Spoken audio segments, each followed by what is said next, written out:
മക്കളെ, ഇന്ന് നമ്മൾ ഗിഡ്കി എന്ന ലഘുകഥയിലെ ടെക്സ്റ്റ് ബുക്ക് ആക്ടിവിറ്റിയാണ് നോക്കാൻ പോകുന്നത്. അതിലെ ഒന്നാമത്തെ ക്വസ്റ്റ്യൻ, എ സി കെ ബജായ് ജനറൽ കോച്ച് സെ സഫർ കാ ആനന്ദ് ലേന, ഇസ്കാ മത്ലബ് ക്യാ ഹോ സക്താ ഹെ? എ സി ഇല്ലാതെ ജനറൽ കോച്ചിൽ യാത്രയുടെ ആനന്ദം ആസ്വദിക്കുക എന്നതുകൊണ്ട് എന്താണ് അർത്ഥമാക്കുന്നത് എന്നാണ് ചോദിച്ചിരിക്കുന്നത്.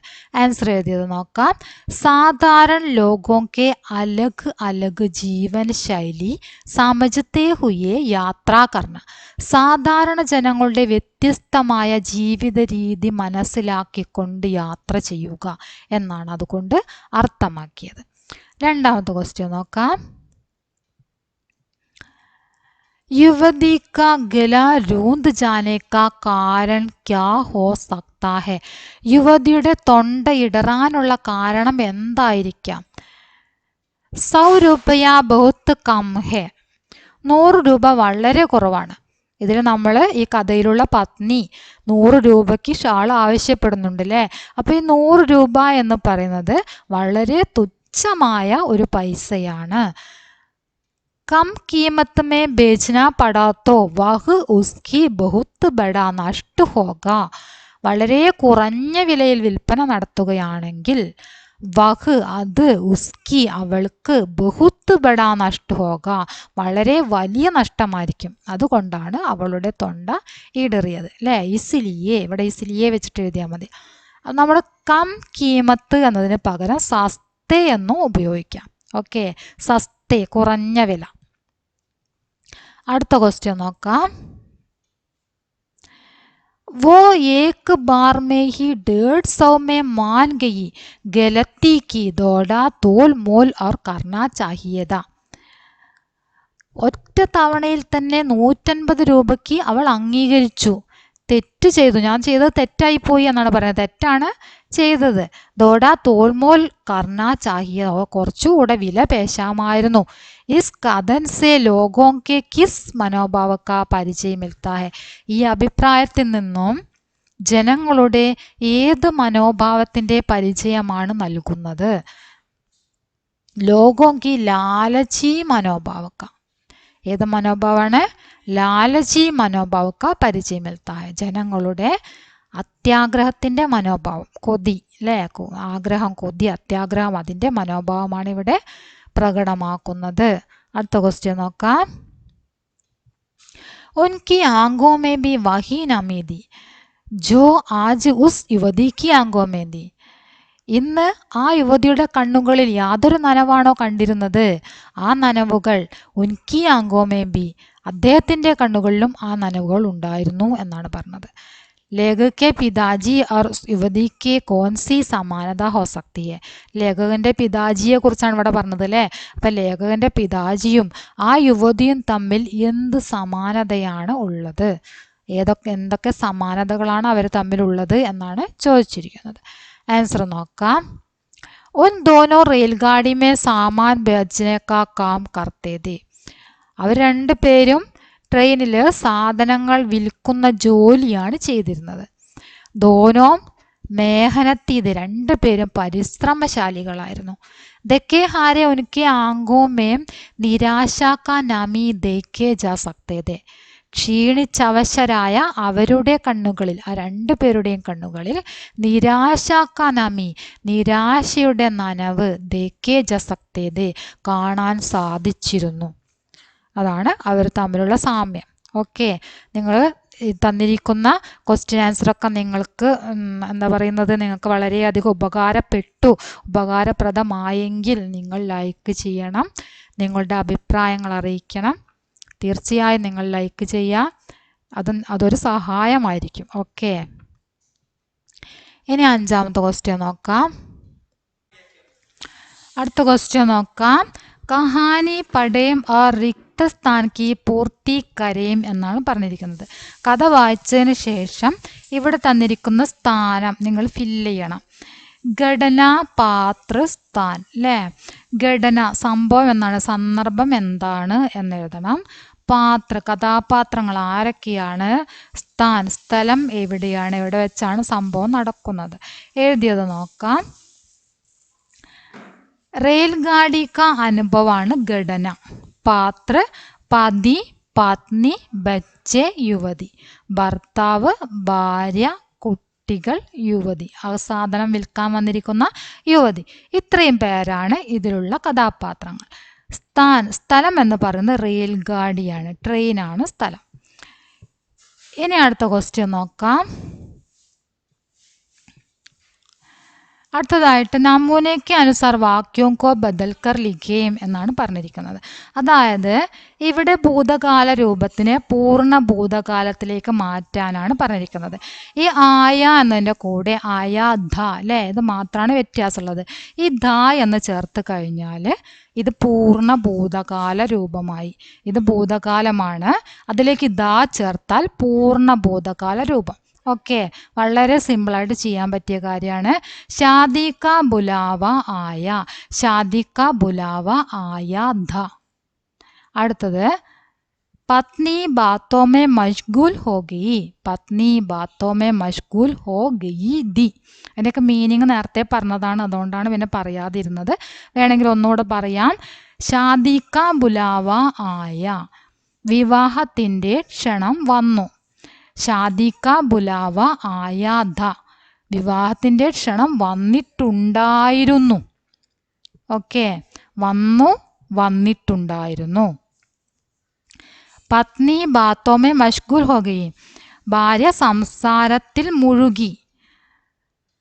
ഹോ ഗയീദി, മുഴുകിയിട്ടുണ്ടായിരുന്നു. ഇവിടെ മുഴുകിയിട്ടുണ്ടായിരുന്നു. ലഡ്കാ ബെഞ്ച് പർ ബൈഠാദ, ആൺകുട്ടി ബെഞ്ചിൽ ഇരുന്നിട്ടുണ്ടായിരുന്നു. മീനു ബാസാർ കി ഓർ ചലീദി, മീനു അങ്ങാടിയിലേക്ക് പോയിട്ടുണ്ടായിരുന്നു. ഓക്കെ, അപ്പോൾ അതിനെ നമ്മൾ ഏതിലേക്ക് മാറ്റണം? ഭൂതകാലത്തിലേക്ക് മാറ്റണം അല്ലേ. പൂർണ്ണ ഭൂതകാലത്തിലാണ് 2 സെൻറ്റൻസ് ഇവിടെ തന്നിരിക്കുന്നത്, അതിനെ ഭൂതകാലത്തിലേക്ക് നമ്മൾ മാറ്റണം. ആ സമയത്ത് ഈ ദ എന്നും അതുപോലെ തന്നെ ഇവിടെയുള്ള ദീ എന്നും നമ്മൾ എഴുതണ്ട. ലഡ്കാ ബെഞ്ച് പർ ബൈഠ അത്രയും എഴുതുക. മീനു ബാസാർ കി ഓർ ചലി അത്രയും മാത്രം എഴുതാം. ഓക്കെ, ഇനി ബാക്കി 2 സെൻറ്റൻസ് നിങ്ങൾ ടെക്സ്റ്റ് ബുക്ക് നോക്കിയിട്ട് ഇവിടേക്ക് എഴുതാം. ഇനി അടുത്ത ക്വസ്റ്റ്യൻ നോക്കാം. रेलगाड़ी के अनुभव ने पति को अपने पिता की याद दिलाई, उसकी डायरी लिखिए. ട്രെയിനിലെ അനുഭവം ഭർത്താവിന് തൻ്റെ പിതാവിൻ്റെ ഓർമ്മയുണ്ടാക്കി. ആ ദിവസത്തെ ഭർത്താവിൻ്റെ ഡയറി എഴുതാനാണ് പറഞ്ഞിരിക്കുന്നത്. എഴുതിയത് നോക്കാം. പതി കാ ഡയറി, പതിയുടെ ഡയറിയാണ്. ആജ് കാ സഫർ മുझे ഭൂൽ നഹി സക്ത, ഇന്നത്തെ യാത്ര എനിക്ക് മറക്കാൻ കഴിയില്ല. ഹോഷിയാർപുർ സേ ഷാദി കാ ബുലാവ ആയാത, ഹോഷിയാർപുരത്ത് നിന്നും വിവാഹ ക്ഷണം വന്നിട്ടുണ്ടായിരുന്നു. മേ പത്നി और बच्चों के साथ जनरल कोच में यात्रा करने का फैसला किया. ഞാൻ ഇവിടെ ഒരു എന്താ പറയുക, സാത്ത് എന്നതിന് അക്ഷരത്തെറ്റ് വന്നിട്ടുണ്ട് കേട്ടോ. ഇതൊന്ന് ശരിയാക്കണം. ബച്ചോക്കെ സാത്ത്, സാത്ത് എന്നത് ഇങ്ങനത്തെ യാ പോലത്തെ ഇതാണ്ടല്ലോ, സാത്ത്, അതാണ് വരിക കേട്ടോ, കൂടെ എന്നുള്ള. അപ്പോൾ ഒന്നുകൂടെ നോക്കാം. ആജ് കാ സഫർ മുझे ഭൂൽ നഹി സക്ത, ഇന്നത്തെ യാത്ര എനിക്ക് മറക്കാൻ കഴിയില്ല. ഹോഷിയാർപുർ സേ ഷാദി കാ ബുലാവ ആയാത, ഹോഷിയാർപുരത്ത് നിന്നും വിവാഹ ക്ഷണം വന്നിട്ടുണ്ടായിരുന്നു. മേ പത്നി ഓർ ബച്ചോ കെ സാത്ത് ജനറൽ കോച്ച് മേ യാത്ര കർണേ കാ ഫൈസല കിയ, ഞാൻ ഭാര്യയോടും കുട്ടികളോടുമൊപ്പം ജനറൽ കോച്ചിൽ യാത്ര ചെയ്യാൻ വേണ്ടി തീരുമാനിച്ചു. യാത്ര K beach may shawl ബേച്ചനെ Valley ഏക്ക് യുവതി സേ മില, യാത്രക്കിടയിൽ ഷാൾ വിൽപ്പനക്കാരിയായിട്ടുള്ളൊരു യുവതിയെ കണ്ടുമുട്ടി. ഉസേ പത്നി കോ ഷാൾ മാംഗനെ കി ഇസരാർ കർണേ ലഗി, അവൾ ഭാര്യയെ ഷാൾ വാങ്ങിക്കാൻ വേണ്ടി നിർബന്ധിക്കാൻ തുടങ്ങി. സസ്തേ മേ ഷാൾ ബേച്ചനെ കോ വഹ് തയ്യാർ നഹീ ദി, സസ്തേ പറഞ്ഞാൽ കുറഞ്ഞ വിലയ്ക്ക്, കുറഞ്ഞ വിലയിൽ ഷാൾ വിൽക്കാൻ അവൾ തയ്യാറായിരുന്നില്ല. तैयार नहीं दी. पत्नी ने सस्ते में शाल मांगा तो युवती की आंखों में जो नमी दी वह मैंने अपने पिताजी के आंखों में भी देखा था. എന്താണ് പറഞ്ഞിരിക്കുന്നത്? പത്നീനെ സസ്തേമേ, ഭാര്യ കുറഞ്ഞ വിലയിൽ ഷാൾ ആവശ്യപ്പെട്ടപ്പോൾ യുവതിക്ക് ആങ്കോമേ ജോ നമി, ആ യുവതിയുടെ കണ്ണുകളിൽ ഉണ്ടായിരുന്ന നനവ്, നമി ദി, നമി കഴിഞ്ഞിട്ട് കുറച്ച് സ്പേസ് കൊടുത്തിട്ട് വേണം ദി എന്ന് എഴുതാട്ടോ. നമി ദി വഹ് മേനെ അപ്പനി പിതാജിക്ക് ആങ്കോമേ ബി ദേക്കാത, അത് ആ നനവ് ഞാൻ എൻ്റെ പിതാജിയുടെ കണ്ണുകളിൽ കൂടി കണ്ടിട്ടുണ്ടായിരുന്നു. അതായത് പിതാജിയുടെ കണ്ണുകളിൽ കണ്ടിട്ടുണ്ടായിരുന്ന അതേ നനവാണ് ആ ദിവസം അവർ യാത്ര ചെയ്തുകൊണ്ടിരിക്കുമ്പോൾ അവിടേക്ക് വിൽപ്പനയ്ക്ക് വന്നിട്ടുള്ള ആ വിൽപ്പനക്കാരിയായിട്ടുള്ള യുവതിയുടെ കണ്ണുകളിലും കണ്ടത് എന്നാണ് പറഞ്ഞിരിക്കുന്നത്. യാത്രാക്ക യഹ് അനുഭവ് അപ്പനാ പിതാജിക്ക യാദ് ദിലായി, യാത്രയിലെ ഈ അനുഭവം എൻ്റെ പിതാജിയെ ഓർമ്മപ്പെടുത്തി. ഓക്കെ, അപ്പം അന്നത്തെ ദിവസം അദ്ദേഹം എഴുതിയ ഡയറി നമ്മൾ സങ്കല്പിച്ച് എഴുതിയതാണിത്. നിങ്ങൾക്ക് സ്വയം എഴുതാൻ സാധിക്കുന്നുവെങ്കിൽ നിങ്ങൾ സ്വയം സങ്കല്പിച്ച് എഴുതാൻ വേണ്ടി ശ്രമിക്കുക. അതിനു വേണ്ടി ഇതുപോലുള്ള വീഡിയോകളൊക്കെ കണ്ടു കഴിഞ്ഞാൽ നിങ്ങൾക്ക് അതൊരു സഹായകരമാകും. ഓക്കെ, ഇനി അടുത്തത് ലാസ്റ്റ് ക്വസ്റ്റ്യൻ ആണ്.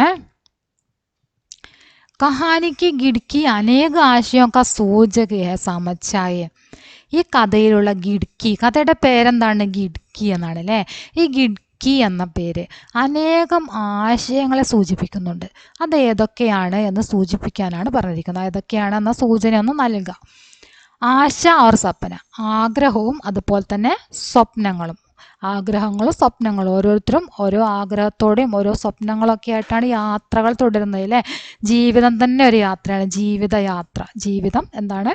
ഒരു യാത്രയാണ്. അടുത്തത് അതീത് കെ യാദോം കാ പ്രതീക്. അതീത് പറഞ്ഞാൽ പാസ്റ്റ് ലൈഫ്, അതായത് ഭൂതകാലത്തിലേക്ക്, ആ ഭൂതകാലത്തിലെ ഓർമ്മകളുടെ പ്രതീകമായിട്ടും ജാലകത്തിനെ പറയാം. അമീർ ഓർ ഗരീബ് കി ബീച്ച് കി ദൂരി, അതുപോലെ തന്നെ ധനികരുടെയും ദരിദ്രരുടെയും ഇടയിലുള്ള അവരുടെ ജീവിത രീതിയിലുള്ള ബീച്ച് കി ദൂരി, ദൂരം, അതായത് അവരുടെ ആ ഒരു അകൽച്ച, രണ്ടുപേരും തമ്മിലുള്ള ആ ഒരു ദൂരമാണ് അതിൽ പറയുന്നത്. അങ്ങനെയും വേണമെങ്കിൽ എന്ത് ചെയ്യാം? ഈ ഗിഡ്കി എന്നതിനെ നമുക്ക് കൽപ്പിക്കാം ആ പേരിനെ എന്നാണ് പറഞ്ഞിരിക്കുന്നത്. ധനികനും ദരിദ്രനും തമ്മിലുള്ള അകലത്തിനെയും അവിടെ സൂചിപ്പിക്കാം എന്നാണ് പറഞ്ഞത്. അപ്പം ഇത്രയാണ് നമ്മുടെ ഗിഡ്കി എന്ന ചാപ്റ്ററിലുള്ള ടെക്സ്റ്റ് ബുക്ക് ആക്ടിവിറ്റി ആയിട്ട് വരുന്നത്. എല്ലാവരും നന്നായിട്ട് നോക്കി പഠിക്കുക. ആവശ്യമുള്ളവരെന്ത് ചെയ്യുക? എഴുതിയെടുക്കുക. നിങ്ങളുടെ അഭിപ്രായങ്ങൾ തീർച്ചയായിട്ടും അറിയിക്കുക. നിങ്ങൾ ലൈക്ക് ചെയ്യുക, ഷെയർ ചെയ്യുക, സപ്പോർട്ട് ചെയ്യുക. ഓക്കെ, നിങ്ങളുടെ സപ്പോർട്ടാണ് എന്നെ ഈ വീഡിയോ ഇടാൻ വേണ്ടിയിട്ട് പ്രാപ്തയാക്കുന്നത്. അതുകൊണ്ട് തന്നെ നിങ്ങൾ എന്ത് ചെയ്യണം? നിങ്ങളുടെ അഭിപ്രായങ്ങൾ അറിയിക്കണം, ലൈക്ക് ചെയ്യണം. ഓക്കെ.